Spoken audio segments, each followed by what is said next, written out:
गरीब मोची की, जो एक छोटे से गांव में अपनी पत्नी के साथ रहता था। मोची के घर के हालात दिन पर दिन बिगड़ते जा रहे थे। घर में जो भी राशन था वो भी खत्म होता जा रहा था। ऐसे ही एक दिन मोची ने अपनी पत्नी से कहा, अब मुझे और यहाँ नहीं रहना। यहाँ ना तो कोई कमाई हो पा रही है और ना ही कोई काम मिलता है। अरे पड़ोस का गांव बहुत बड़ा है, अब मैं वहाँ जाकर अपना मोचीगिरी का काम करूँगा। कुछ दिन घर से दूर रह लूंगा, कम से कम घर का खर्चा चलाने लायक कमाई तो हो जाएगी वहाँ। क्यों, वहाँ के लोगों के जूते चप्पल ज्यादा टूटे हैं क्या, जो आपको वहाँ जाकर ही मोचीगिरी करनी है? अरे अपनी जन्मभूमि में रहकर तो सिक्के कमाए नहीं जाते, पराए गांव जाकर कमाएंगे ये पैसे। अगले दिन सुबह सुबह मोची चुपचाप अपने जूते चप्पल ठीक करने का सामान उठाकर दूसरे गांव की ओर निकल पड़ा। दोपहर होने तक वह पड़ोस के गांव माहुल बनी में पहुंच गया। हारा थका मोची जब माहुल बनी के बाजार में पहुंचा तो हैरान रह गया, क्योंकि वहां तो पहले से ही काफी मोची अपनी दुकान लगाए बैठे थे। अरे यहाँ तो पहले से ही इतने मोची अपनी दुकान लगाए बैठे हैं। ऐसे में मुझ अनजान मोची के पास ग्राहक कैसे आएगा? लगता है यहाँ से भी खाली हाथ ही जाना पड़ेगा मुझे। नहीं, खाली हाथ घर भी तो नहीं जा सकता। तभी मोची को ग्राहकों को अपने पास बुलाने की एक युक्ति सूझी। उसने अपनी दुकान लगाई और उस पर एक बोर्ड लगाकर बड़े बड़े शब्दों में लिख दिया, जूतों का अस्पताल। हमारे यहाँ जूतों का इलाज किया जाता है। नए जूते बनवा लो, नए जूते बनवा लो, या अपने पुराने जूते बिल्कुल नए जूतों की तरह बनवा लो। लोगों ने जब ये सब देखा तो उन्हें कुछ नया देखने को मिला। नए जूते बनवा लो, नए जूते बनवा लो, या अपने पुराने जूते बिल्कुल नए जूतों की तरह बनवा लो। जूतों का अस्पताल? अरे भाई मोची, जरा मेरे इन जूतों का इलाज तो करो। हाँ जी सेठ जी, अभी किए देता हूँ। मोची अपने छोटे से अस्पताल पर बैठकर सेठ के जूतों का इलाज करने लगा। ये लीजिए, अब आपका जूता बिल्कुल स्वस्थ है। अरे भाई वाह, कितना हुआ इसके इलाज का खर्च? बस साहब, सिर्फ एक तांबे का सिक्का। लो ये लो। ऐसे ही दूसरा ग्राहक मोची के अस्पताल में अपने जूतों का इलाज कराने आया। मोची ने जूतों का इलाज किया, पैसे लिए और बाकी ग्राहकों का इंतजार करने लगा। आज तो मैंने बहुत पैसे कमा लिए हैं। अगर मैं ऐसे ही काम करता रहा तो बहुत पैसे जमा कर लूंगा और एक घोड़ा खरीदूंगा। उसने बहुत मेहनत से काम किया और कुछ ही दिनों में 4 सोने के सिक्के जमा कर लिए। उनमें से उसने 2 सोने के सिक्कों के बदले एक व्यापारी से एक घोड़ा खरीदा और घर लौटने का फैसला किया। अगले दिन उसने अपना सारा सामान बांधा और घर के लिए निकल पड़ा। अपने रास्ते में उसे एक घने जंगल से गुजरना पड़ा, जहां उसने डाकुओं का एक झुंड देखा। हे भगवान, ये तो डकैत लगते हैं। ये डकैत मेरा सारा पैसा ले जाएंगे और मैं एक बार फिर से गरीब बन जाऊंगा। अब मैं क्या करूं? मोची बहुत चतुर था। उसने हिम्मत नहीं हारी और उसने एक योजना बनाई। उसने एक सोने का सिक्का घोड़े के गले में बांध दिया और आगे चला। चोरों ने उसे पकड़ लिया। अरे ओ, फटाफट अपना सारा पैसा निकालो, चलो जल्दी करो। देखो, मैं एक गरीब मोची हूँ, मेरे पास इस घोड़े के सिवाय और कुछ नहीं है। कृपया मुझे जाने दो डाकू भाई। जैसे ही उसने ये सुना, घोड़ा रेका और उसके गले से वो सोने का सिक्का नीचे जमीन पे गिर गया। अच्छा मक्कार झूठे, हमसे झूठ बोलने की तेरी हिम्मत कैसे हुई? अगर तेरे पास कुछ नहीं था तो ये सोने का सिक्का तेरे पास कहाँ से आया? रुकिए, अभी मैं आपको सब सच बताता हूँ। दरअसल ये घोड़ा सोना उत्पन्न करता है, इसी वजह से मुझे सारे पैसे मिलते हैं। ठीक है, ये घोड़ा तुझे हमें देना होगा, हम तभी तुझे यहाँ से जिंदा जाने देंगे। नहीं, बिल्कुल भी नहीं। अगर मैं इसे तुम्हें दे दूंगा तो मेरे पास कुछ भी नहीं बचेगा। चलो, हम तुम्हें इसके बदले 50 सोने के सिक्के देंगे। ठीक है, पर एक बात का ध्यान रखना कि बारी बारी से अपने साथ इस घोड़े को रखना, वरना आखिर में तुम सब पैसे के लिए लड़ते ही रह जाओगे। मोची ने घोड़ा बेच दिया और घर लौट आया। वो बहुत खुश था कि उसे सोने के सिक्के मिले थे। इस पैसे से उसने अपने ही गांव में थोड़ी सी जमीन खरीदी। इस बीच डकैत भी घोड़े को लेकर अपने अड्डे पर पहुंच गए। वहां डकैतों के सरदार ने अपने आदमियों से कहा, इस गिरोह का सरगना होने के नाते इस घोड़े को सबसे पहले मैं रखूंगा। उन सब ने अपने सरदार की बात मानी और उस रात सरदार अपने अड्डे पर उस घोड़े के साथ सोया। अगली सुबह जब वो उठा तो उसने देखा कि वहाँ अस्तबल में कुछ भी नहीं था। उसने पूरा अस्तबल सही से देखा पर उसे कुछ नहीं मिला। वो जान गया कि इस मोची ने उसे बेवकूफ बनाया है। इस बीच एक और डकैत वहाँ आया। सरदार, आपको सोना मिला? हमें भी बताइए कि कितने सोने के सिक्के घोड़े ने उत्पन्न किए। तुम खुद ही ये पता लगा लोगे जब आज रात तुम खुद ही इस घोड़े को रखोगे। सरदार ने किसी से कुछ नहीं कहा क्योंकि वह अपने आप को बेवकूफ साबित नहीं होने देना चाहता था। एक एक करके सभी डकैतों ने घोड़े को अपने साथ रखा पर उनमें से किसी को कुछ नहीं मिला। वे सब समझ गए कि उन्हें बेवकूफ बनाया गया है। उस मोची ने हमें बेवकूफ बनाया है, अब हम उसे सबक सिखाएंगे। सरदार, उसने ये साधारण सा घोड़ा हमें 50 सोने की मोहरों में बेचा है। हम उससे अपना पैसा वापस लेंगे और हमें धोखा देने की जुर्रत की सजा देंगे।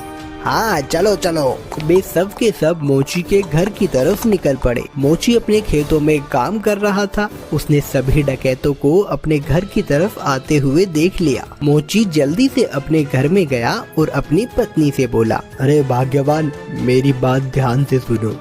अभी एक डकैतों का झुंड यहाँ आएगा और जब वो मेरे बारे में पूछे तब तुम उनसे कहना कि मैं खेतों में काम कर रहा हूँ। फिर हमारे कुत्ते जबरा को भेजना मुझे बुलाने के लिए। ये कहकर वो अपने घर के पीछे छुप गया। कुछ देर के बाद चोर वहाँ आ पहुँचे। वो मोची कहाँ है? बुलाओ उसे, हम उससे बात करना चाहते हैं। वो तो खेत पर गए हुए हैं। आप रुकिए, मैं अभी अपने कुत्ते को भेजती हूँ उन्हें बुलाने के लिए। जबरा, तनिक अपने मालिक के पास तो जाना और जाकर उनसे कहना कि कुछ लोग उनको बुलाने आए हैं।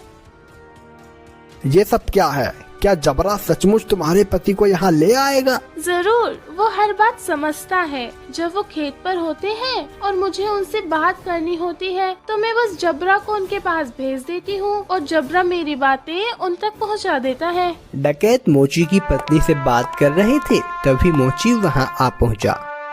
ओह डकैत भाई, आप आए हैं। जबरा ने मुझे बताया कि आप मुझसे कुछ बात करना चाहते हैं। हमें तुम्हारे इस घोड़े से कुछ नहीं मिला। तुमने हमें धोखा दिया, हमसे झूठ बोला। अरे आप कैसी बात कर रहे हैं? मुझे लगता है आपको कुछ तो गलतफहमी हुई है। आज जो कुछ भी मेरे पास है सब कुछ उस घोड़े की बदौलत ही है। अच्छा चलो ठीक है, हम तुम पर एक बार और विश्वास करते हैं, पर उसके बदले तुम्हें हमें ये कुत्ता भी बेचना होगा। अरे नहीं, बिल्कुल भी नहीं, मैं इस कुत्ते को तुम्हें नहीं बेच सकता। अरे चलो, हम इसके लिए तुम्हें 40 सोने के सिक्के देंगे। थोड़ा इनकार करने के बाद मोची सहमत हो गया कुत्ता बेचने के लिए। चोरों ने जबरा को लिया और चले गए। जब सभी डकैत अपने अड्डे पर पहुंचे तो सरदार ने ऐलान किया कि वो पहला होगा जो कुत्ते को अपने पास रखेगा। बाकी डकैतों ने उसकी आज्ञा मानी और चले गए। सरदार ने अपने बेटे श्याम को बुलाया। सुनो श्याम, मैं अब काम पर जा रहा हूँ। अगर मेरी जरूरत पड़े तो इस कुत्ते को मुझे बुलाने के लिए भेज देना। जैसा आप कहो पिताजी। कुछ देर बाद एक डकैत को अपने सरदार से एक काम आन पड़ा। उसने श्याम के पास आकर सरदार को बुलाने के लिए कहा, आप रुकिए, मैं तुरंत उन्हें बुलावा भेजता हूँ। जबरा, जा और जाकर पिताजी से कहना कि कोई वहाँ आया है उनसे मिलने।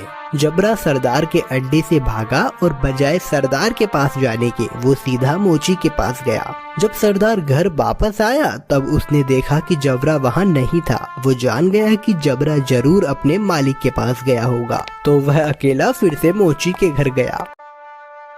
सुनो, क्या जबरा तुम्हारे पास आया हुआ है? हाँ, वो यहाँ आया है। मेरे ख्याल से उसे जरूर मेरी याद आ रही होगी। मेरी मानिए तो उसे थोड़ा सा समय दीजिए, अंत में वो आपको अपना मालिक स्वीकार करने ही लगेगा। सरदार जबरा को वापस ले गया और उसने अगले दिन उसे अपने साथी को दे दिया। जबरा सारे डकैतों के साथ एक एक करके रहा, पर वह हर दिन मोची के पास वापस लौट आता। सबने ये जान लिया कि एक बार फिर से मोची ने उनका बेवकूफ बनाया है। उन सब ने विचार विमर्श किया। इस बार हम बेवकूफ नहीं बनेंगे। मैं उस मोची को अब सबक सिखाऊंगा।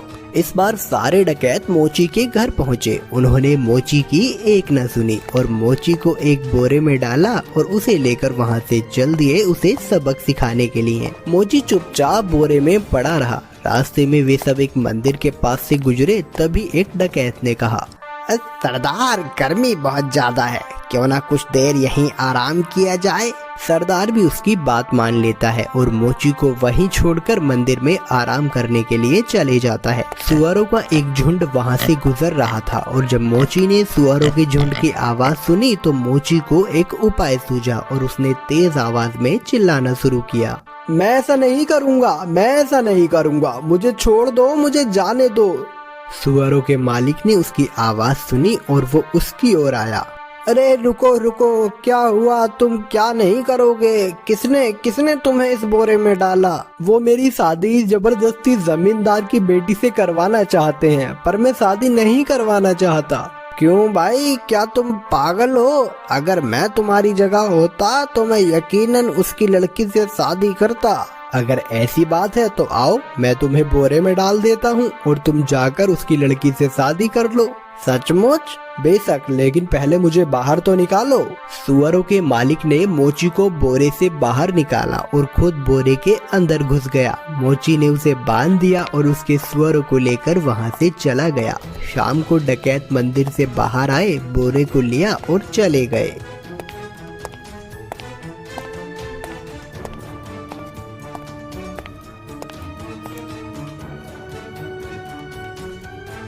क्यों ना इस मोची को हम यहाँ इस कीचड़ में फेंक दें, ये इसे अच्छा सबक मिल जाएगा। डकैतों ने उसे कीचड़ में फेंक दिया और वहां से चले गए। वापस आते हुए उन्होंने मोची को सड़क पर देखा और वो हैरान रह गए। अरे तुम यहाँ कैसे पहुँचे? डकैत भाई, उस कीचड़ के नीचे एक जादू स्थान था और वहाँ बहुत सारा सोना था और बहुत सारे सुअर उस सोने की रखवाली किया करते थे। मैं इन सुअरों की मदद से वहाँ से वापस आया और कुछ सोना भी अपने लिए लेकर आया हूँ। अब फिर से वहीं जा रहा हूँ। अरे सुनो, हमें तुम उस जादुई स्थान पर ले चलो और खबरदार, तुम वहाँ रखे सोने को अब हाथ भी नहीं लगाओगे। पर मैं, अरे जैसा मैं कहता हूँ वैसा करो। ठीक है, अगर तुम जोर देते हो तो। डकैतों का झुंड उस कीचड़ के पास आ पहुंचा और एक एक करके कीचड़ में कूद गया, लेकिन किसी के हाथ कुछ न लग सका और इस तरह फिर एक बार मोची ने अपनी चतुराई से अपनी जान बचा ली।